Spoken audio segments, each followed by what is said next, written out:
ജിസാന്റെയും ബോർഡറിലുള്ള ഫൈഫ മൗണ്ടെയിനിലേക്കാണ് ഇന്ന് ഞങ്ങൾ പോണത്. പ്രത്യേക ചെക്കിങ്ങുക്കായി ചെക്ക് പോസ്റ്റ് കടന്നു വേണം ഇങ്ങോട്ട് പോവാൻ. കുത്തനെയുള്ള കയറ്റവും വളഞ്ഞു തിരിഞ്ഞ റോഡുകളും ശരിക്കും പേടിയാവണ യാത്രയാണ് കേട്ടോ ഇത്. എങ്ങനെയെങ്കിലും വേഗം മുകളിൽ എത്തിയാൽ മതി എന്നാവും. ഇവർക്കുള്ള സാധനങ്ങളൊക്കെ ജിസാനാണ് കേട്ടോ വരുന്നത്.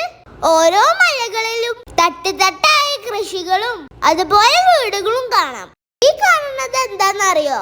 റോഡിൽ നിന്ന് കുന്നിലുള്ള വീടുകൾക്ക് സാധനങ്ങൾ എത്തിക്കണത് ഇതുപോലെ റോപ്പ് വേ പോലെയുള്ള സാധനത്തിലാണ് കേട്ടോ. ആ കാണുന്ന വീടുകൾക്കൊന്നും നടന്നു പോവല്ലാതെ വേറൊരു മാർഗവും ഇല്ല. ഇതാണ് കേട്ടോ ഇവിടെയുള്ള ടൗണ്. ആവശ്യത്തിന് കുറച്ച് കടകളൊക്കെ അല്ലേ, ചെറിയൊരു അങ്ങാടി. ഈ കാണുന്നത് മലയാളികളെ കടയാണ് കേട്ടോ. അവര് സൗദിന്റെ തോട്ടമാണ് കേട്ടോ ഇത്.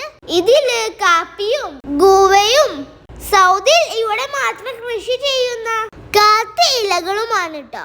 കാത്ത് ഡ്രഗ്സ് വിഭാഗത്തിൽ പെട്ടതുകൊണ്ട് അത് യൂസ് ചെയ്യണതും സെയിൽ ചെയ്യണതും വലിയ ശിക്ഷ കിട്ടുന്ന കുറ്റാണ് കേട്ടോ. അതുകൊണ്ട് തന്നെയാണ് ഇങ്ങോട്ട് വരുന്ന ചെക്ക് പോസ്റ്റില് നല്ല ചെക്കിംഗ് ഉള്ളത്. അപ്പൊ ഫിഫ മലയെ കുറിച്ചും അവിടുത്തെ കാഴ്ചകളും